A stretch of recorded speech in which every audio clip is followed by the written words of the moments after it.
I'm Dave Miller. This is Think Out Loud. It's almost impossible to overstate just how much cars defined 20th century America. Think strip malls and suburbs, parking lots and parking garages, drive-ins and drive-throughs. To put it simply, we'd live in a completely different country if it hadn't been built largely to accommodate millions and millions and millions of personal vehicles. But that was the 20th century. What about the 21st, which automakers and tech companies and futurists say is going to be based on driverless or autonomous vehicles? What is that going to mean for our built environment? That's what Nico Larco is thinking about a lot these days. He's an associate professor in the Department of Architecture at the University of Oregon, based in Portland, where he's the co-founder and co-director of the Sustainable Cities Initiative. Good to have you here. Thank you so much. Excited to be here. Let's start with the current projections for driver behavior. Do you think that people are going to be more likely to just buy their own driverless cars and basically have a system that, like what we have now, where instead of driving themselves to work or to shop, they'll be driven by their own car? Or is it going to be a totally different model where they rely on some kind of, Uber or Lyft or Google or some company we haven't heard of, that, they hail the robot car that comes to pick them up? That is one of the million-dollar questions that we're all thinking about right now. And there's a mix of ideas of what might happen, but the effects are going to be profound. So I'll just start by saying, as we think about, for many of us, it's kind of impossible to think about us not having our own cars because we grew up with these, and there's a strong car culture in the United States. But and I think it might be very hard for some of us to give up our cars. But the thing you have to think about is the generation that's coming up. So my kids, who are in their early teens and a little bit younger than that. At what point, if they start using Lyft and Uber and they're moving around easily throughout the city, at what point does it make sense to go and buy a car and have this huge kind of capital investment in an automobile? And also being stuck with the car that you bought, as opposed to being able to have the car that I need because I'm going with 5 friends, or the car that I need because I'm going to go backpacking, need to get out to the outskirts, or I need something that carries a bike, or so the flexibility that these types of companies give us and the economic benefit, I think it will be a strong pull, and I think we'll see a shift to not having as many of our own personal vehicles, and that will have a tremendous impact in cities. We'll talk about that impact, because that's why we brought you in. But what kind of numbers are you talking about? Are smart people here, say, for example, automakers, is GM imagining a world in which they sell a significantly lower number of vehicles overall? Oh yes, and I think this is the direction we're heading. So there's been a lot of reports on if we actually go to shared autonomous vehicles, right? So Lyft is more or less an Ubers, and the Googles are running the car culture. Sort of a combination of a driverless Uber and car to go. I mean, Two different current company models combined with driverless technology. Absolutely, but that we don't own our personal vehicles.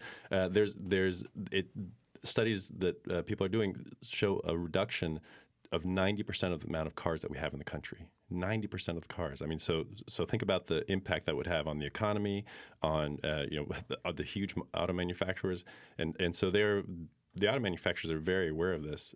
Wait, 90%. So that implies that the vast majority of American households wouldn't own a car. Yes, it's absolutely possible. When you talk to your college students or architecture students, I guess, who are probably a little bit older, and those are older than your kids. I mean, is that already the generation where you actually hear from them that they honestly believe that they're not going to own a car? It's happening already. So, college students in areas, so one of the questions is where these services exist, but in areas where you do have Ubers and Lyfts and these types of services, people are moving here and selling their cars. And that is a trend that you've absolutely seen across. I mean, there's a number of studies that have looked at the amount people have given up a second car, right? So that is already happening once these services exist. It's funny, if you heard the incredulity in my voice, it's just, I guess, because when I think of American values and culture, I mean, we may want to talk about things like the Constitution and democracy and the rule of law, but practically speaking, what's defined so much of Americanness and American culture in the 20th century literally was cars. And so it's hard for me, and I imagine for others, to think about a future in which this culture has such a different relationship to the autonomy of getting around yourself And even if there's a driverless car, I guess it's just easier for me to imagine that Americans are always going to want to have their own. Yeah, and so it's possible that Americans will have that many families will continue to have their own cars, but I think the shift is kind of unavoidable. And so again, put yourself in the shoes of a 10-year-old growing up in our culture right now, and more and more, as you're moving around, you start to have these opportunities to get one place or another, and these options of Uber and Lyft exist. And at what point does it make sense for you to actually shift? So I think the ease of these things, it will never turn into that moment that, oh, now I need to go own the car. For us that already own the cars and are kind of enmeshed in this culture, it's difficult to believe. And I'm sure that people in when the automobile was first introduced said, we would never get rid of our horses. Is that crazy? That's the way we live. And yet the change happened quickly. How much are you talking now about people in cities as opposed to people in exurbs or suburbs or truly rural areas? That is a huge question and a big question mark. So. I think one of the concerns with a lot of this looming future that we have in front of us is that there's going to be a bifurcation of what happens within central cities and within suburbs and exurbs. I think even as well are still working. So Uber and Lyft, you can get a car out on the edges of Portland, in 5 minutes. It's not strange to do that. So the models still work out there. When you still get out into much smaller communities or rural communities, that becomes a real question. So those places, it would be hard to believe that kind of shared vehicles are the direction that this will go. All right, so let's stick, though, with people who are closer to the center of a city. Paint us a picture. Say it's 8 a.m. On a random Tuesday workday, and the majority of people, your kids or their kids, don't have their own vehicles. What do they do? One of the scenarios is, they wake up with their alarm, and already what your alarm, your iPhone, your cell phone knows that more or less you're going to be needing to get to work at this time. Because you've done that. Because you've done that, yes, for weeks years. now, and they can read your schedule, and somehow it's not very different than what we've got right now. And they will order a car will be ordered to meet you at your door. Exactly when you're going to be leaving from there, and you'll get into that car. And there's a question if you'll be the only person in that car, if there'll be other people. I'd love to talk more about that. And then it'll take you to wherever it is you need to go. So that's one version. Another version might be that happens, and it actually drops me off at the max stop so that I can get in to the city, much easier than the traffic and congestion that would happen with everyone being in AVs. So I don't have a garage. I mean, in this scenario, or if my house was built in the years before that, I guess there's no reason to have a garage. There's no reason to have a garage except for everything else that we always do in garages now. But yeah, for cars, this is a huge shift. The shifts that this is going to have on our city and the ways that we live will be as significant as the cars first being introduced into cities. This is going to be dramatic. Let's say that this person in the future has some kids who need to go to daycare or to school. Do they get their own autonomous vehicle, or am I going to drop my kids off in my drone car? That is a good question as well. There actually are startups right now that are looking at creating kind of Lyft type services with a higher level of security and kind of supervision, we'll say, so that you can do kind of a Lyft version just for kids, right? So that I can have someone come pick up my kid and take them. It is not a large leap to imagine that start to happening more and more as autonomous vehicles start existing. That there would be a car that would come and pick up my kid, and there would be another car that would come and go grab the milk that I forgot to pick up and bring it to my house. And that's the whole range of trips would start to happen. If I don't have a garage or a parking spot outside my house, because I don't have a car to put there, where is the car that's going to come to pick me up? Where is that car going to be at midnight? So that's a good question. There's so this is part of what we're really looking at, which is what are the changes that are going to be happening in the city overall. So, for instance, if with the scenario that we're talking about, we don't really need parking. Like, not only do you not need your garage, you don't need parking. And I'd love to talk more about some of the ramifications for that. What you need are these, kind of holding stations where all Lyft is going to have their whole fleets potentially charging or fueling up or cleaning or doing whatever. And those will be centrally located, kind of like larger parking garages that are these fleet storages that will just have cars coming in and out as they're necessary, as whatever the demand requires for that moment. As opposed, though, to a big parking garage or a surface parking lot in the middle of Portland? Yeah. Yes. I mean, so there might be I think surface parking lots will pretty much probably go away. And most of these studies, so with the reduction in the number of cars, we also need a huge reduction in the amount of parking in cities and the country in general. And there's also been studies been coming out that are looking at a reduction of down to we will only need 10 to 15% of the parking spots that we currently have in cities. What does that mean for the current parking spots we have right now? What will those turn into? That is, yes, that is a huge question. Not only what those spots will turn into, but what other kind of ramifications are for development. So, and this for me, we started looking at this work almost a year and a half ago.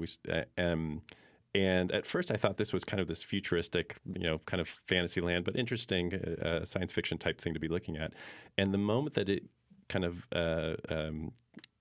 congealed, became real to me, was a conversation I had with someone in San Francisco who's in charge of parking strategy for a large consulting firm. They've got clients and they're trying to figure out what to do with parking. And she said that I was asking, what do you do with autonomous vehicles? This seems to be coming, and it's coming quickly. And she said that they right now, their advice to all their clients are, one, you don't build any parking that you don't absolutely need, because there's no guarantee that they will be able to pay the mortgage or the bond on that car, on that garage 30 years from now. There might not be used at all.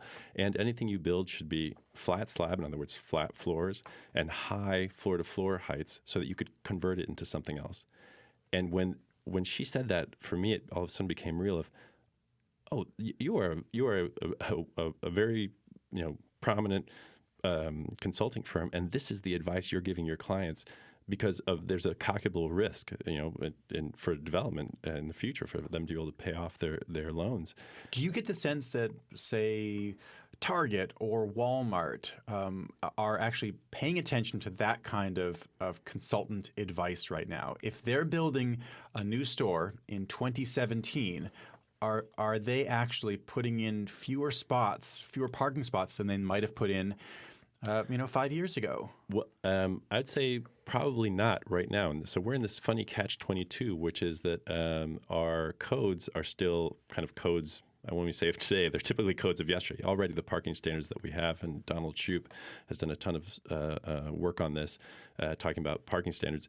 They're inflated for what we actually need. Well, that's going to be that technology is going to change faster than our codes will probably change. And this is as I said, we're kind of caught in this catch-22. I will say, though, and talking to other people working specifically with parking, that consultants, they're already seeing large venue clients like ballparks and concert halls that are seeing large dips in their revenue for parking because people are taking Lyft to the show. And so already they are seeing these changes. I mean, this is not, a distant future. This is already happening.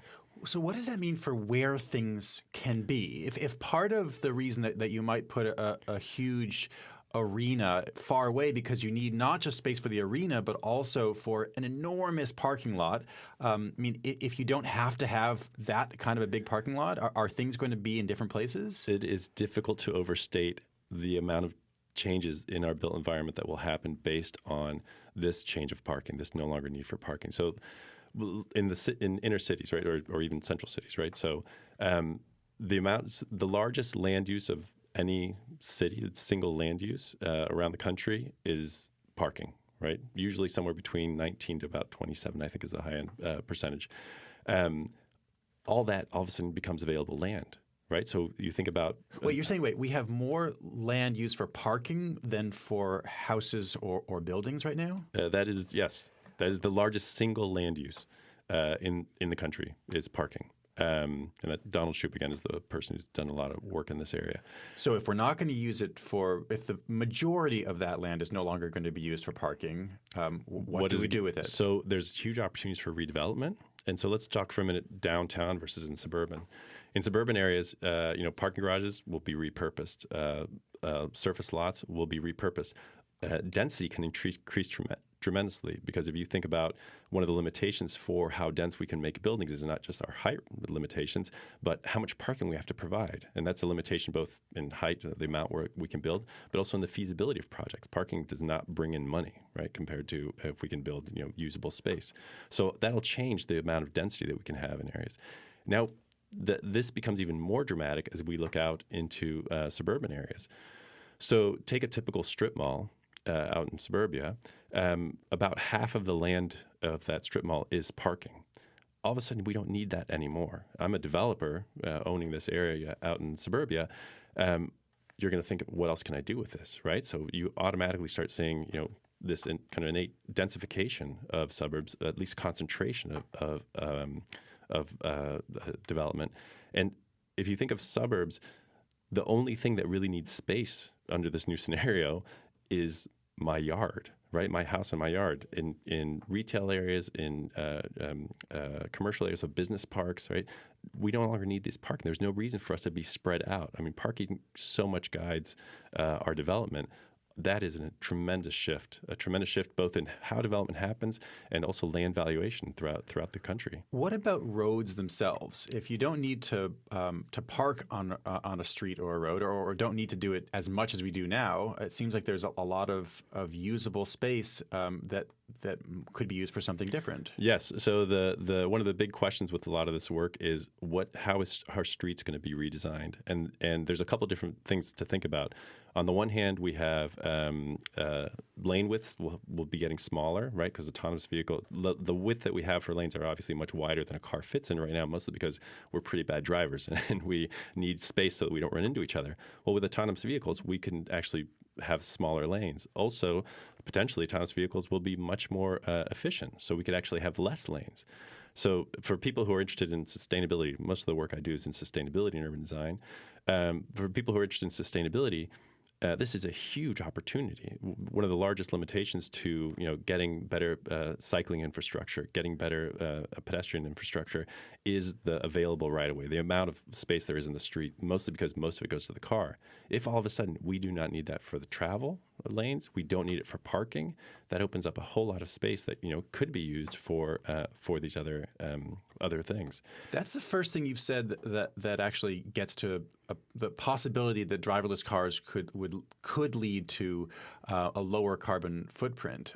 Everything else so far is just, I mean, you're talking about a kind of gleeful world in which everything's going to be better because of driverless cars, and we'll have a better use of space. But isn't it possible that if people don't need to drive to get to work, that they would put up with even a longer quote unquote commute because they could do their work or watch videos and listen to podcasts while they drive? Yes, and let me just take a minute to say I am not at all gleeful about this future. You're not? I'm personally I'm an optimist all the time, and this terrifies me.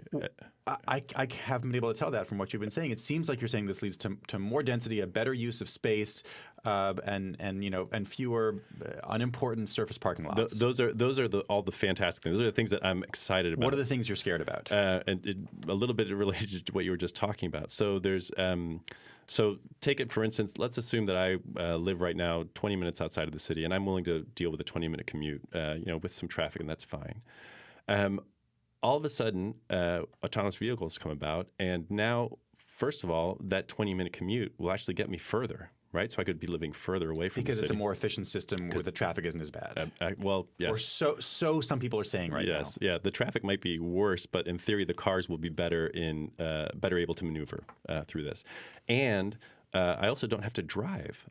I can, instead of it being 20 minutes of me just staring at the road and with my hands on the wheel, I could be watching a movie. I could be talking to my kids. I could be sleeping. I could doing yoga, doing exercise. Right? All these things might be able to happen, which means that maybe now I'd be willing to take a 30-minute commute. Right? And now that 30-minute commute will get me even further. So if we think about the expansion of the urban footprint, the metropolitan footprint, it could expand dramatically. There's actually great studies that were done at the Virginia Tech, where they put together travel surveys, how we move around, surveys of specific people doing this, and then they put that together with Zillow information on when that person bought their house and what they could have bought, where else they could have lived.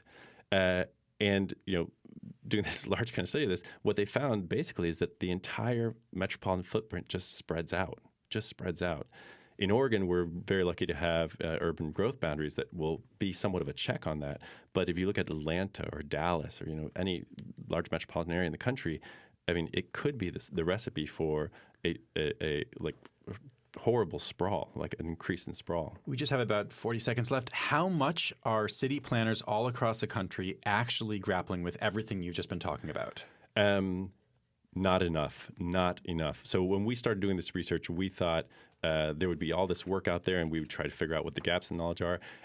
There's been such a quick shift between what this being a fantasy land and science fiction to it being a reality. Right now, we have autonomous vehicles in 3 different cities in the country. Like, it's happening now, and we have not thought about the ramifications of that.